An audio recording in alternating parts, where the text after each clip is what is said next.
Halo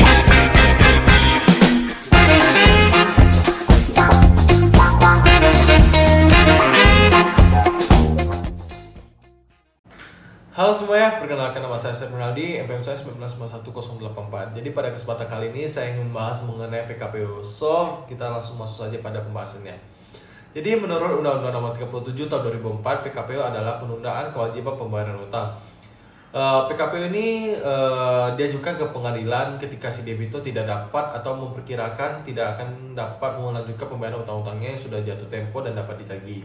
Jadi permohonan PKPU ini dilakukan dengan maksud dan tujuan agar si debitur memperoleh tambahan waktu atau jangka waktu yang lebih lama untuk melanjutkan rencana perdamaian yang di dalamnya berisi mengenai tawaran pembayaran sebagian atau seluruh utang-utangnya kepada si kreditur. Dalam prosesnya sendiri, PKPU itu terdiri dari dua tahap. Yang pertama, PKPU sementara. PKPU sementara itu diputus oleh pengadilan setelah surat permohonan pengajuan PKPU itu diterima oleh pengadilan, dan dalam hal ini dia berlaku selama 45 hari. Nah, dalam waktu 45 hari ini si debitur dapat menyiapkan dan mengajukan rencana-rencana perdamaian yang berisi atau memuat cara-cara bagaimana si debitur melunaskan utang-utangnya pada si kreditur. Kemudian PKPU tetap ini diputus oleh pengadilan apabila si kreditur juga menyetujui untuk memberikan waktu kepada si debitur agar si debitur dapat mempersiapkan rencana perdamaian. Nah, jika si kreditur belum siap memberikan keputusan menyetujuinya, maka PKPU ini tetap berlaku paling lama tuh 270 hari sejak putusan PKPU sementara dibacakan.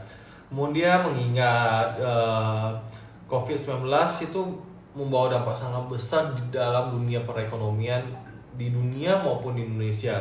Dalam Indonesia sendiri banyak sekali perusahaan-perusahaan yang sedang mengalami kesulitan perekonomian atau sedang macet keuangannya. Nah, dalam hal ini banyak sekali perusahaan juga mengajukan PKPU dan pilot. Menurut data 2 tahun terakhir Pengadilan Niaga, banyak perusahaan yang mengajukan PKPU dan kepilotan.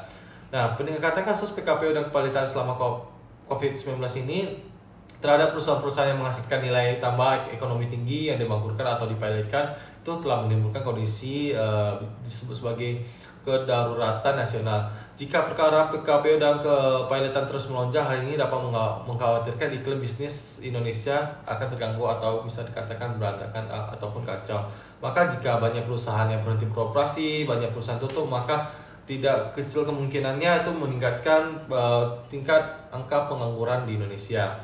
Nah, oleh karena itu hal ini seharusnya dapat diatur kembali dalam undang-undang tentang PKPU dan kepilotan di era pandemi seperti ini. Dan kemudian juga perlu diperketat mengenai penerima pengajuan PKPU oleh perusahaan-perusahaan, karena dapat terjadi sebuah kesalahan yang dimana korban malah menjadi objek PKPU. Dalam hal ini saya mengambil contoh perusahaan yang sedang menyandang kasus pilot, yaitu QNQC dan PT Mitra Pemuda Tbk. Nah, PT QNQC ini sebenarnya PT perusahaan dari China yang bergerak di bidang konstruksi. Kemudian PT QNQC ini bekerja sama dengan salah satu PT Indonesia, itu PT Mitra Pemuda Tbk. Jadi awal mula permasalahan itu ketika si PT QNQC ini dia membentuk usaha patungan dengan PT Mitra tadi itu dengan nama QNQC Mitra Jo. Nah, usaha patungan tersebut itu mengerjakan pembangunan gedung di Bekasi yang dimiliki oleh PT Logos Indonesia Bekasiwan atau disingkat sebagai Logos. Sebagai kontraktor utama, mereka juga perusahaan ini juga mensubkontrakkan pekerjaan mekanikal elektrik dan pabrik kepada PT Grama Bazita atau disingkat sebagai GB atas rekomendasi LIBO atau rekomendasi PT Logos Indonesia Bekasiwan tadi, proyek utamanya. Namun pada prakteknya, kenyataannya PT Grama Bazita ini tidak dapat menyelesaikan pekerjaan dengan tepat waktu. PT Grama Bazita tuh hanya dapat menyelesaikan pengerjaan proyek sebesar 77,99% dan waktu yang ditargetkan itu selama 1 tahun, yaitu per Agustus 2018 sampai dengan Agustus 2019. Nah, oleh karena keterlambatan tersebut, maka QNQC Mitra Jo merugi sebesar 75,6 miliar. Dan oleh karena itu dia meminta pertanggungjawaban dari GB dengan mengajukan upaya hukum ke Badan Administrasi Nasional di Indonesia. Di saat yang sama, Grama Bajita juga mengajukan permohonan penundaan kewajiban pembayaran utang atau PKPU setelah menerima teguran dari KNQ Sumitrajo. PT Grama Bajita ini tidak mampu menyelesaikan pekerjaannya dan bahkan dia meminta dana tambahan untuk melalui mekanisme kemajuan pekerjaannya. KNQ Sumitrajo pun dinyatakan rugi dan merugi sebesar 75,6 miliar per 15 April 2020.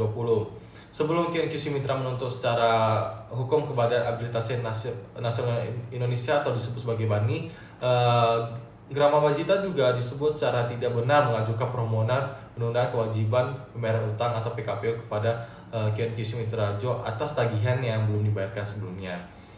Nah, maka PT Grama Bajita ini juga merupakan salah satu subkontraktor PT-nya, project-nya si Logos Bekasi One atau Logos tadi itu atas tagihan yang belum dia bayar, makanya dia mengajukan perbandingan tadi. Kemudian dengan demikian per 9 November itu PT KNQC Mitrajo itu dinyatakan pilot.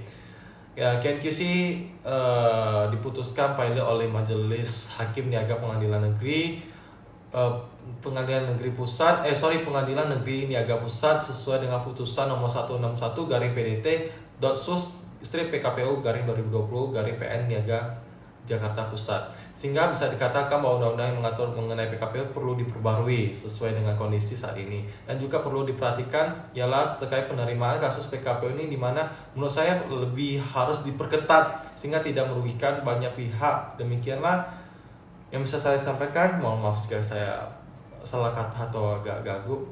Sekian, terima kasih.